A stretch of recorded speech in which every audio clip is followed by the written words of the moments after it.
Shalom. Bonjour à tous. En tout cas, on est très heureux d'être au milieu de vous. On a passé une merveilleuse semaine. Le Seigneur nous a bénis, nous a fait du bien et on vous remercie pour cette invitation, moi et mon épouse Valérie. Nous sommes vraiment très heureux d'être ici. Et nous, on vient de l'île de la Réunion. On est originaire de l'île de la Réunion. On a grandi là-bas. Ça fait 5 ans maintenant qu'on a quitté plus ou moins. On est après un passage de 3 ans pour moi, pour mon épouse, de 2 ans en Belgique. Ça fait maintenant 2 ans qu'on est en Israël, comme l'a dit Jean-Louis tout à l'heure, sur la terre du Seigneur. Et on se fait du bien là-bas. En tout cas, vous avez les salutations, vous avez le bonjour déjà du pasteur Jacques Elbaz et de son épouse Marie-Lou. Vous avez aussi les salutations des frères et sœurs de l'Assemblée de Tel Aviv et de chacun des étudiants qui sont ici, qui sont là-bas. Et en tout cas, on voudrait vous remercier. Merci beaucoup de penser à nous là-bas.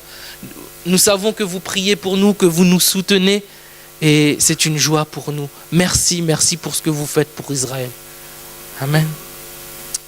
Vous savez, comme j'ai dit tout à l'heure, on vient de l'île de la Réunion et j'ai grandi là-bas.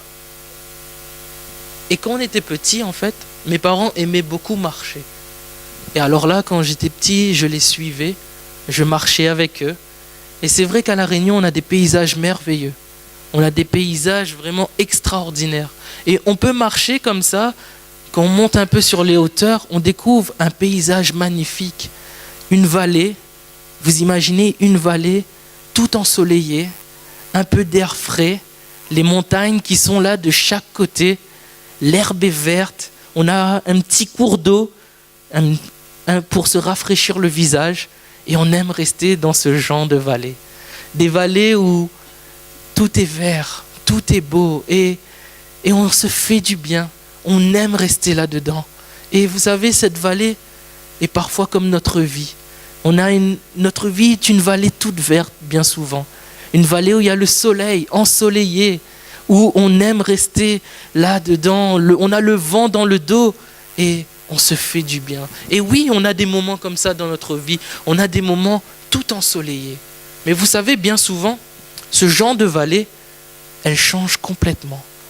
On n'a pas toujours des vallées tout ensoleillées, toutes vertes. On a aussi des vallées où tout devient sombre. On a des vallées où tout devient noir. On a énormément de brouillard.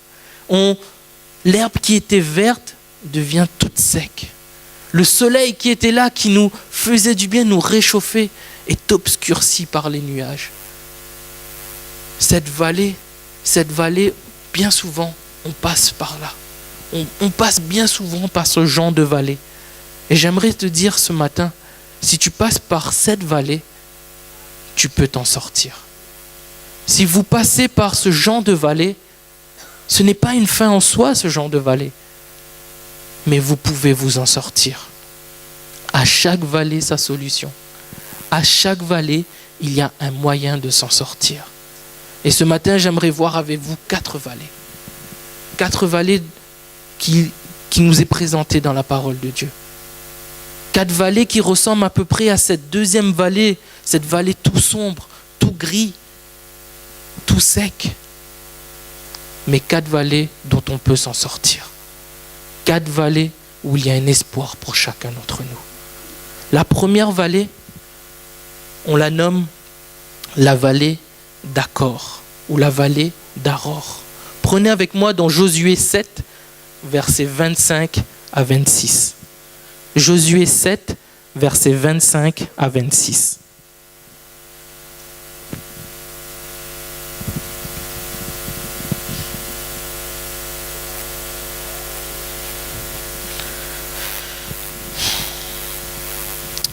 Josué 7, versets 25 à 26. Josué dit, « Pourquoi nous as-tu troublés ? L'Éternel te troublera aujourd'hui. » Et tout Israël le lapida. On les brûla au feu et on les lapida. Et l'on éleva sur Akan un grand monceau de pierres qui subsiste encore aujourd'hui. Et l'Éternel revint de l'ardeur de sa colère. C'est à cause de cet événement qu'on a donné jusqu'à ce jour à ce lieu le nom de vallée d'Achor. Vallée d'Achor. Pourquoi une telle fin pour un homme et toute sa famille? Vous avez lu avec moi, il est écrit « on les lapida ». Pourquoi? Tout simplement parce que le Seigneur avait demandé de dévouer par interdit des choses. Mais malheureusement, on a là un homme nommé Akan qui n'a pas fait cela. Il a désobéi. Et on voit ce peuple d'Israël, une grande armée, aller faire la guerre contre un tout petit peuple, Haï, et qui subit une grande défaite. Et Josué est là, il pleure devant le Seigneur, il lui demande, mais pourquoi avons-nous subi cette défaite? Et l'Éternel va lui dire, parce que je vous ai dit de dévouer par interdit des choses, et vous ne l'avez pas fait. Et Dieu le révèle qui a fait cela. Alors le lendemain matin, on voit le peuple qui est là devant Josué, et Josué dit que c'est Akan. Et vous savez la fin qui est arrivée à cet homme. On le lapida, lui et toute sa famille. Et tout le long de ce récit, on a ce mot qui revient, trouble. On a ce mot qui revient, malheur. Et dans certaines traductions qui revient. Et on a ce mot, trouble, déjà premièrement dans le nom de l'homme, Akan. Son nom veut dire trouble, celui qui cause le malheur, celui qui cause du trouble. Et comme on a lu au verset 25, on a cette phrase aussi. Pourquoi nous as-tu troublés? L'Éternel te troublera. Troublé, troublera. Et on a aussi ce mot trouble dans le nom de cette vallée. Achor veut dire trouble. Mes frères et sœurs, nous savons tous, on le sait tous, le péché, la désobéissance conduit le malheur, conduit le trouble dans la vie d'une personne. On a l'exemple de Jonas. Il a désobéi. Il n'a pas voulu suivre ce que le Seigneur lui avait demandé. Et cela a causé du trouble pendant sa navigation. Pendant cette navigation au bateau, mais aussi à l'équipage. Nous avons aussi cet exemple de l'église de Corinthe. 1 Corinthiens 5. L'église était dans le trouble. Pourquoi? Parce qu'il y avait un cas d'impudicité dans l'église. Le péché causera toujours du trouble. En Hébreux 12, verset 1, je vais le lire pour vous. Hébreux 12, verset 1 nous dit « Nous donc aussi, puisque nous sommes environnés d'une grande nuée de témoins, rejetons tout fardeau et le péché qui nous environne si facilement et courons avec persévérance dans la carrière qui nous est ouverte. » Le péché nous ralentit. Ça peut être n'importe qui. Le péché va nous ralentir. Et si nous voulons terminer notre course, on a tous commencé une course. Si nous voulons la terminer, comme nous dit ce verset, rejetons le péché qui nous enveloppe si facilement. Le péché, aussi petit soit-il. Bien souvent, on entend des personnes qui nous disent « Oh, mais non, ce n'est rien ». On dit souvent un péché mignon. C'est tout petit. J'aimerais vous dire, rejetez le péché qui nous environne si facilement. Et peut-être que tu te dis, mais ce n'est rien ce que je fais. Ce n'est rien ce que je fais là, caché dans ma chambre, caché là, dans mon lieu de travail. Ce n'est rien. Mais j'aimerais te raconter une histoire. C'est l'histoire d'un roi. Un roi qui était dans son royaume et qui a fait savoir à tout son royaume qu'il avait besoin de quelqu'un pour garder sa tour. Alors on voit là beaucoup de personnes qui arrivent, mais son attention était portée sur un jeune homme. Et donc il dit à ce jeune homme, toi, c'est toi qui garderas ma tour. Et le jeune homme, il était content. Mais par contre, le roi lui dit, tu devras par contre ne laisser personne rentrer. C'est tout ce que je te demande. Tu veilles sur ma tour, mais tu ne laisses personne entrer. Le jeune homme, tout content, il y va. Et à chaque fois qu'il y a quelqu'un qui voulait rentrer, on voit ce jeune homme avec son épée, avec sa lance, barrer le chemin. Il lui dit non, personne ne doit rentrer dans cette tour. Alors un soir, pendant qu'il surveillait cette tour, il entendit un petit grattement à la porte de la tour. Un tout petit grattement, avec cette petite voix. Est-ce que je peux entrer? Et le jeune homme lui dit, répond à cette voix. Non, personne ne doit rentrer. Personne ne doit rentrer. Et la petite voix lui dit, mais je ne suis pas personne. Interpellé, le jeune homme lui dit, mais qui es-tu donc? Je suis un tout petit lézard. Laisse-moi entrer, s'il te plaît. Tu n'as pas besoin de laisser la porte grande ouverte. Une petite ouverture suffira. Le jeune homme réfléchit et dit, quand même, le roi m'a dit de ne laisser entrer personne. Mais un petit lézard, ce n'est pas un être humain. Ce n'est personne en soi.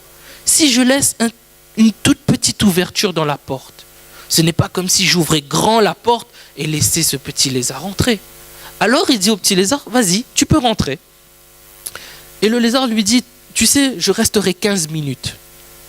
Et pendant 15 minutes, ils ont commencé à discuter de ci, de ça, de la vie, de la pluie, du beau temps.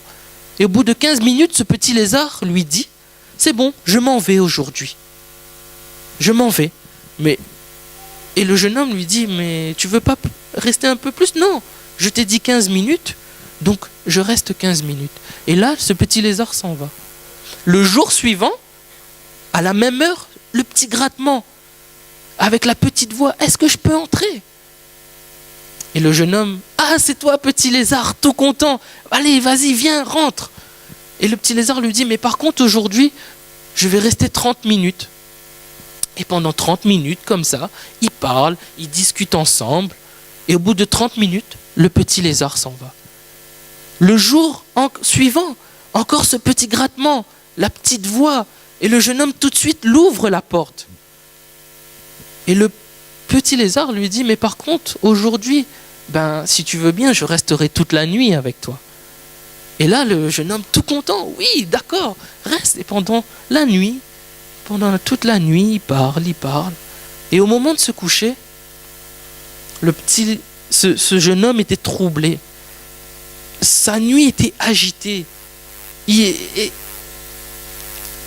était là dans son cœur, dans son esprit. Il disait, mais je ne peux pas laisser ce petit lézard ici. Je ne peux pas. J'ai promis au roi de ne laisser entrer personne. Je ne peux pas. Et demain matin, avec mon épée, là, je vais le chasser. Et plus jamais, il ne va venir dans cette tour. Alors qu'il voulait, le soleil se lève. Et alors qu'il voulait mettre à l'exécution son plan, manque de peau. Le petit lézard, ce n'était plus un petit lézard. Le petit lézard avait grandi durant la nuit. Le petit lézard avait grossi, prenant tellement de place qu'il ne put rien faire contre ce gros et énorme lézard. Il n'a pu que s'enfuir en courant. Et rencontrant le roi sur la route, lui expliqua toute cette histoire. Et le roi et son armée alla vaincre ce gros lézard qui avait grossi.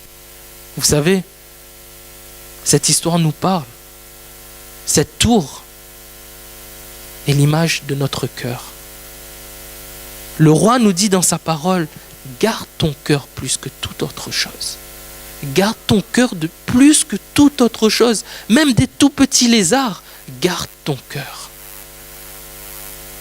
Garde ton cœur. Et ce petit lézard est l'image du péché. Le péché qui vient tout petit, tout subtil. Oh mais non, ce n'est rien. Oh c'est tout mignon. Oh comme c'est trop mignon ce petit. Mais quand ça grossit, quand on ne l'enlève pas, il grossit, il grossit, il grossit.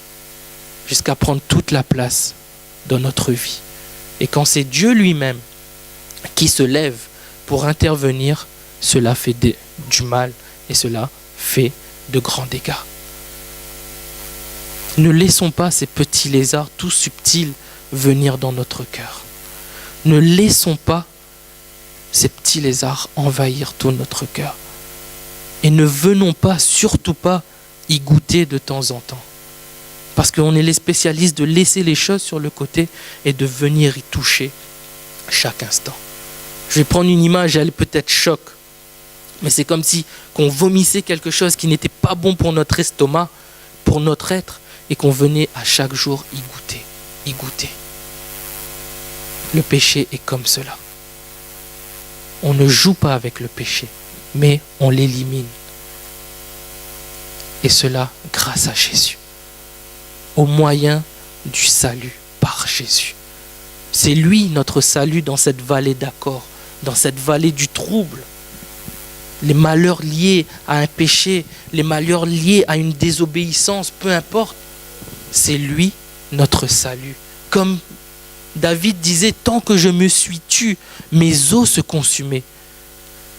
Je t'ai fait connaître mon péché, je n'ai pas caché mon iniquité. J'ai dit, j'avouerai mes transgressions à l'Éternel et tu as effacé la peine de mon péché. C'est tout simple, confesser à Dieu son péché. Mais cela demande du courage et la foi en Christ. C'est entre nous et Jésus.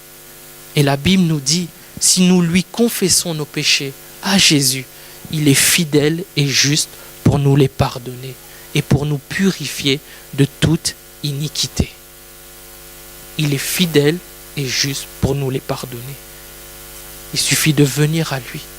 Si cette vallée d'accord, si tu t'y trouves, viens à Jésus et confesse-lui ton péché.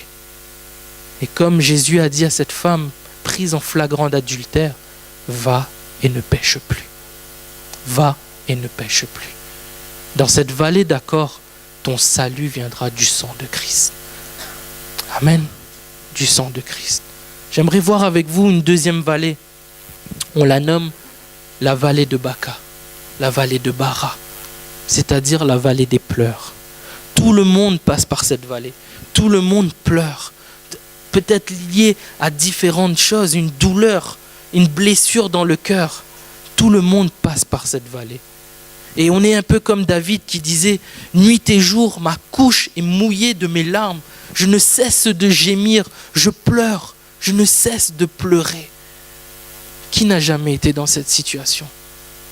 Tout le monde. Et peut-être que vous êtes là dans ce lieu ce matin, alors que peut-être ce matin ça n'allait pas dans le cœur, vous étiez triste, vous avez de la peine, du chagrin, mais vous êtes quand même venu dans ce lieu le cœur lourd et le cœur chargé. J'aimerais vous lire le psaume 84. Lisez avec moi, psaume 84.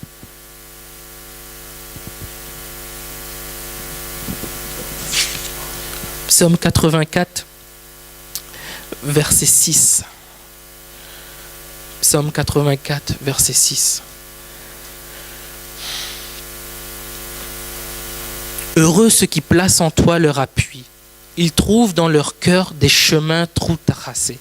Lorsqu'ils traversent la vallée de Bara, ils la transforment en un lieu plein de sources. Et la pluie la couvre aussi de bénédictions. Amen. Vous avez lu avec moi, la solution dans cette vallée est placer son appui en Jésus. Heureux ceux qui se confient en Dieu. Désespérés ou tout abandonner, ce n'est pas la solution. Mais la solution, c'est mettre sa confiance en Jésus. Et comme nous dit ce psaume, on aura des forces nouvelles. On sera revigoré. Et le Seigneur mettra sur notre route des personnes et des gens qui nous permettront de transformer cette malédiction, entre guillemets, en bénédiction. Dans cette vallée de Bara, ton seul espoir, c'est Jésus. Il est le seul qui peut te réconforter. C'est le seul qui te connaît parfaitement et qui trouvera les mots pour te restaurer. On n'a pas besoin de se confier dans la bouteille. On n'a pas besoin de se confier dans des cartes ou devant l'astrologie afin de savoir notre avenir. On a simplement besoin de se confier en Jésus seul. Le psaume 42 nous dit ceci, je vais le lire au verset 6. « Pourquoi t'as battu mon âme et gémis-tu au-dedans de moi? Espère en Dieu, car je le louerai encore. Il est mon salut et mon Dieu. » C'est Jésus notre salut. Amen. C'est lui seul. Lui, il s'occupe de tout. Nous, on ne s'occupe de rien. Et c'est lui qui saura te réconforter. Et vous savez, il peut utiliser toutes sortes de choses. Il peut agir tantôt d'une manière, tantôt d'une autre. Mais le moyen qu'il utilise bien souvent, c'est sa présence dans ce lieu. c'est la maison de Dieu. Comme nous dit ce psaume, heureux ceux qui habitent ta maison, ils peuvent te célébrer encore. Mieux vaut un jour dans tes parvis que 1000 ailleurs. Parfois, on croit que s'éloigner de l'église, rester chez soi, nous ferait plus du bien. Mais c'est dans sa maison qu'on se fait du bien. J'ai lu un texte un jour, ce texte disait « J'ai fermé mon église ». Le texte commence comme ça. J'ai fermé mon église. J'ai fermé la porte au pasteur. J'ai fermé la porte à la louange. J'ai fermé la porte à l'école du dimanche. Et il énumère toutes les fonctions qu'il y a dans l'église. À la fin, cet homme qui écrivait ce texte disait « Oui, j'ai fermé mon église parce que j'aurais pu y aller. J'aurais pu venir me faire du bien dans sa présence. Mais je ne suis pas venu. J'ai fermé la porte à mon église. » Bien souvent, on croit qu'on se fait du bien à la maison, comme je l'ai dit. Bien souvent, on croit que l'église ne peut rien nous apporter. Mais dans cette vallée de Baca, c'est la présence des frères et sœurs. C'est sa présence dans ce lieu, dans notre église, que nous nous faisons du bien. Tu veux sortir de cette vallée des pleurs? Viens dans sa maison continuellement. Mets ta confiance en lui. Ne t'appuie pas simplement sur tes propres forces, sur ta propre sagesse. Mais trouve ton appui en Jésus. Trouve des forces nouvelles en Jésus. N'hésite pas à venir à lui. N'hésite pas. Surtout, crie à lui. Comme nous dit Jacques en 5,13, si quelqu'un est triste ou qu'il souffre, qu'il prie avec ses propres mots. C'est faire monter une prière vers Dieu parce que lui, il entend. Et comme nous dit la parole, quand un malheureux crie, l'Éternel entend et il les sauve de toutes les détresses.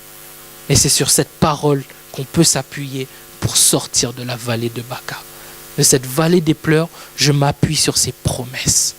Quand un malheureux crie, l'Éternel entend et il le délivre de toutes ses détresses. Dans la vallée de Baca, notre appui est en Christ. Amen.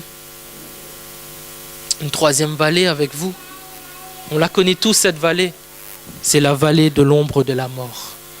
Une vallée épaisse, d'épaisses ténèbres, d'obscurité très forte qui peut conduire quelqu'un à la mort. C'est une vallée où bien souvent on tombe, nous chrétiens, à cause du découragement, à cause des promesses qui tardent, à cause des inquiétudes de la vie. L'ennemi aussi s'acharne sur nous, on broie du noir, on tombe en dépression. Et plus rien ne va. Et quand on continue dans cette vallée, à marcher dans cette vallée de l'ombre de la mort, on arrive à cette vallée de Baca, cette vallée où on est totalement abattu. Si dans la vallée de Baca, il fallait s'appuyer sur Dieu pour sortir de la vallée de l'ombre de la mort, il nous faut prendre conscience que Dieu fait route avec nous. Dieu fait route avec nous. Lisez avec moi le psaume bien connu de tout le monde, le psaume 23, au verset 4.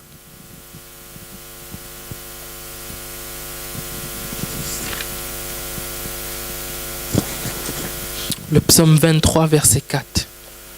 Quand je marche dans la vallée de l'ombre de la mort, je ne crains aucun mal, car tu es avec moi. Ta houlette et ton bâton me rassurent. Vous l'avez lu avec moi, c'est pas moi qui invente. Vous êtes d'accord? Quand bien même je marcherai dans la vallée de l'ombre de la mort, je n'aurai aucun mal. Je ne craindrai rien. Pourquoi? Car tu es avec moi. Alors pourquoi parfois on voit tout négativement? Parfois c'est vrai, on s'en prend plein la tête. Je suis d'accord. On est ballotté à droite et à gauche. On est tourmenté, on ne sait pas que faire. Mais Christ est avec nous. Vous êtes d'accord avec moi? Alors, cessons de douter. Il le dit dans sa parole, Matthieu 28, 20, « Je suis avec vous jusqu'à la fin du monde. » Il a dit à Josué, « Je serai avec toi comme j'ai été avec Moïse. Je ne te délaisserai point, je ne t'abandonnerai point. » Il a même dit en Ésaïe 43, je vais le lire pour vous. Ésaïe 43, il dira, « Ne crains rien car je te rachète. Je t'appelle par ton nom, tu es à moi. Si tu traverses les eaux, je serai avec toi. Et les fleuves, ils ne te submergeront point. Si tu marches dans le feu, tu ne te brûleras pas.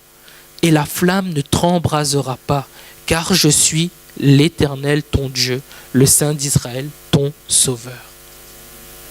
Il marche avec vous. Et cette vallée fait beaucoup de dégâts dans la vie des chrétiens. Pourquoi ? Parce qu'ils pensent que Dieu les a abandonnés. Ils pensent que c'est fini. Dieu ne marche plus avec eux. Un peu comme ces chrétiens d'Emmaüs, ces 2 disciples qui marchaient et qui se lamentaient, qui étaient lourds, qui avaient du chagrin dans leur cœur. Pourquoi ? Parce que Christ n'était plus là. Mais ce passage nous dit, Jésus fit route avec eux. On a cette histoire qu'on nous raconte d'un homme qui faisait un rêve et il se voyait marcher côte à côte avec Jésus. Il voyait les traces de pas là dans le sable. Et pendant ce rêve, à un moment, le rêve devenait trouble. C'était un peu un cauchemar et cela correspondait au moment trouble de sa vie, là où il passait par des difficultés. Et quand il regardait derrière, il ne voyait que ses traces à lui. Et il disait, mais Seigneur, tu avais promis d'être avec moi. Seigneur, tu m'avais promis que là, dans les moments difficiles de ma vie, tu serais avec moi. Mais quand je constate, quand je regarde derrière, je ne vois que mes traces à moi. Et c'est là que Jésus lui disait, mais tu sais, je ne t'ai jamais abandonné. J'étais toujours avec toi. Tu vois, ces traces de pas, ce ne sont pas les tiennes. Quand tu allais mal dans ta vie, quand tout était noir, quand tout était sombre, c'est moi qui te portais. Et ces traces, ce sont les miens. Et les traces, Jésus, il est avec chacun d'entre vous. C'est lui qui vous porte quand tout va mal. C'est lui qui vous porte quand tout devient sombre, quand tout est négatif, quand tout est obscur.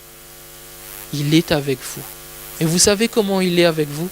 À travers de sa parole. Son esprit agit en nous, mais sa parole nous guide. Elle est représentée là, comme nous l'avons lu dans ce psaume, ta houlette et ton bâton me rassurent. Cette houlette, c'est la parole de Dieu. Dans le psaume 119, verset 105, ta parole est une lampe à mes pieds, est une lumière sur mon sentier. Quand vous êtes quand vous êtes chez vous et que tout est noir, vous allumez la lumière, pas vrai ? Et il n'y a plus d'obscurité. Ben, cette parole, c'est la même chose. Quand tout est noir devant vous, quand tout paraît sombre, ouvrez-la et vous verrez la lumière viendra devant vous. Mais aussi cette parole est aussi le bâton. C'est aussi une épée qui, quand l'ennemi essaye de s'acharner contre nous, on sera comme Jésus. Il est écrit ça. Dans cette parole, il est écrit. Il est écrit. Cette parole nous permet de nous diriger, mais aussi de nous défendre contre les attaques de l'ennemi. Amen. Dieu ne t'abandonne pas. Il est avec toi. Peut-être que tu le penses ce matin, mais j'aimerais te dire qu'il est avec toi. Dans cette vallée de l'ombre de la mort, ton salut, c'est sa parole. Amen. Et j'aimerais terminer avec cette dernière vallée. Cette vallée, on peut la voir, on peut la lire dans Ézéchiel 37. Je vais le lire. La main de l'Éternel fut sur moi, et l'Éternel me transporta par son esprit et me déposa dans le milieu d'une vallée remplie d'ossements. Et il me fit passer auprès d'eux tout autour. Et voici, ils étaient fort nombreux à la surface de la vallée, et ils étaient complètement secs. Amen. Cette vision d'Ézéchiel, une vallée remplie d'ossements, toutes desséchées, des eaux qui étaient secs. Et cette vallée nous parle d'un esprit totalement desséché. Un être qui ne vit plus. Un être qui est comme là dans un état de mort. Et beaucoup de chrétiens passent par cette vallée. Beaucoup de chrétiens passent par cette vallée d'ossements desséchés. Peut-être suite à des déceptions, suite à différentes vallées, peut-être qu'on serait passé par la vallée de l'ombre de la mort, par toutes sortes de choses, un manque de communion. On est totalement sec. Un esprit totalement asséchés. Que faire quand nous sommes dans cet état? Que faire quand nous venons devant Dieu, nous venons dans ce lieu et on ne ressent plus rien? Quand nous sommes complètement secs. La suite de ce passage nous dit une phrase: je vais faire entrer en vous un esprit et vous vivrez. La solution dans cette vallée des ossements desséchés est l'Esprit de Dieu. Cet esprit qui ravifie, cet esprit qui renouvelle, cet esprit qui nous rafraîchit. Et peut-être vous passez par cette vallée ce matin. Vous êtes complètement sec. Vous ne savez plus. Il y a une coupure. Je ne ressens plus rien quand je suis dans sa présence. Je suis là, mais je ne sais plus rien dire, ni rien faire. Dis tout simplement: viens Esprit de Dieu et viens remplir ma vie. Tout simplement. Vous savez, quand un morceau de bois, il est sec et reste trop souvent sec, il se casse très rapidement, mais aussi il brûle très vite. Si tu es comme ce morceau de bois ce matin, reviens à Dieu. Demande-lui de te remplir de son esprit ce matin, de te renouveler, afin que tu ne te casses pas facilement, afin que tu ne brûles pas pour autre chose. Comme Paul disait, Christ, quand Christ ma vie, le pasteur nous l'a dit tout à l'heure, quand Christ ma vie, Christ était sa vie. L'Esprit de Dieu était toute sa vie. Nous, afin de nous garder, Christ doit devenir aussi notre vie.